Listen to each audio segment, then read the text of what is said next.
Good morning. It is currently 6:50 a.m.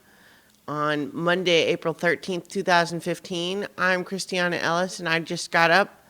This is 5 more minutes.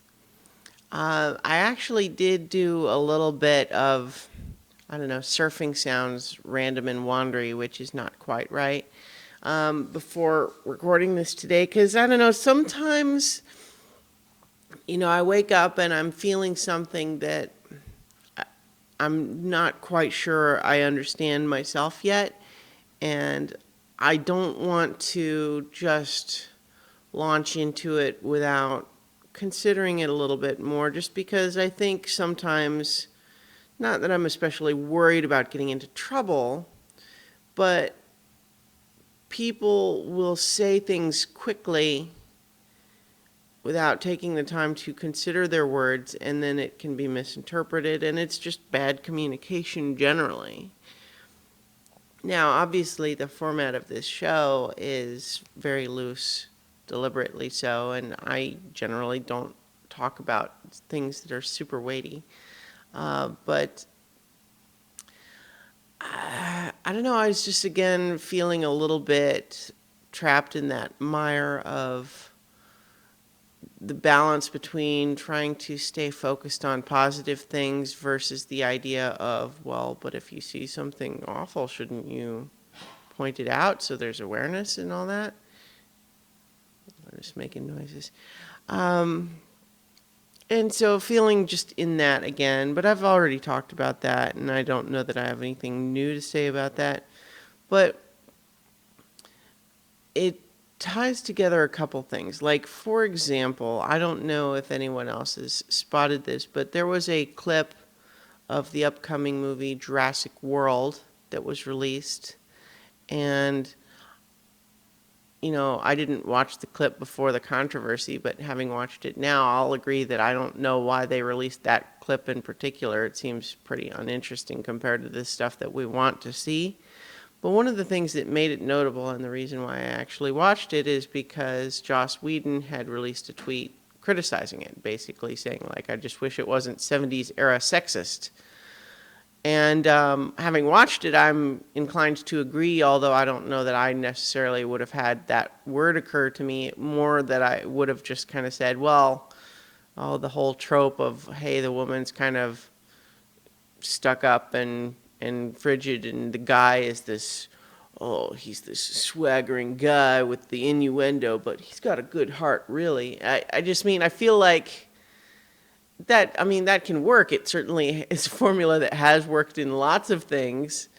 But at the same time, it's also been done in lots of things, and it's not necessarily an interesting direction to take two characters in 2015.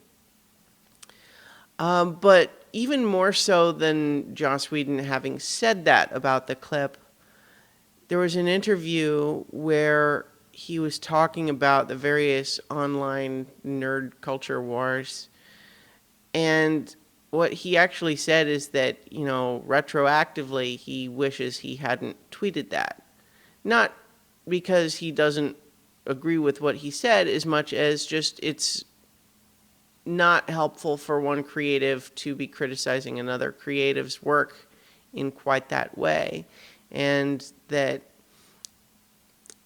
it's interesting because it's not, there's not a defined point here where I feel like, oh, he's spouted these words of wisdom, so much as it's a recognition that even he has that issue of when do you say something and when do you not, right?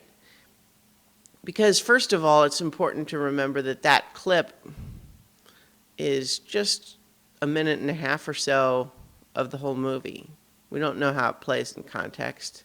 I mean, we can infer some things just by the virtue of the fact that they chose that clip to release out of context. And so my guess is that the movie does not subvert those tropes that are on display in any meaningful way. My guess is that they're pretty straight ahead.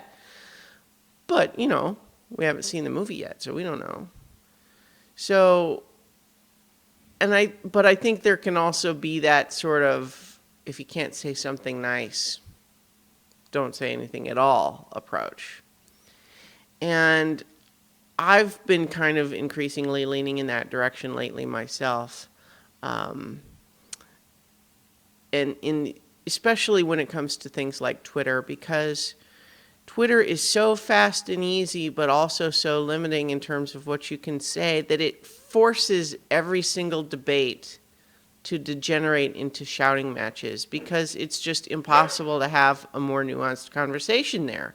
Or if not impossible, at least very, very difficult. So even someone whose actual feelings on something are deep and nuanced and complex is forced by necessity to try to distill it down into something that can fit into 140 characters, which is not going to communicate the full complexity of their message and is going to convey to the other person that their position is as simple as the tweet says. And that's also true, like even with Joss Whedon's tweet. And he was basically saying that, is that it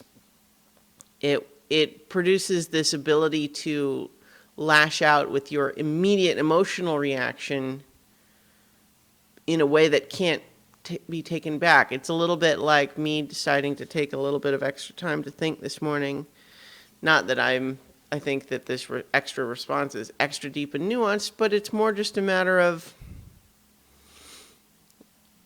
considering our words before saying them sometimes might be of value, and yet that runs counter to our current internet culture, where what we want is live and immediate and at will. So, I don't know. That's what's on my mind this morning. Me and Chooch and Viv and Nutty at the Beyond the Wall crew recorded a reaction show to last night's Game of Thrones premiere, so you can find that on the specficmedia.com YouTube channel. And then also, we're going to have our full show on Wednesday, so check that out too. And in the meantime, I will talk to you tomorrow for 5 more minutes.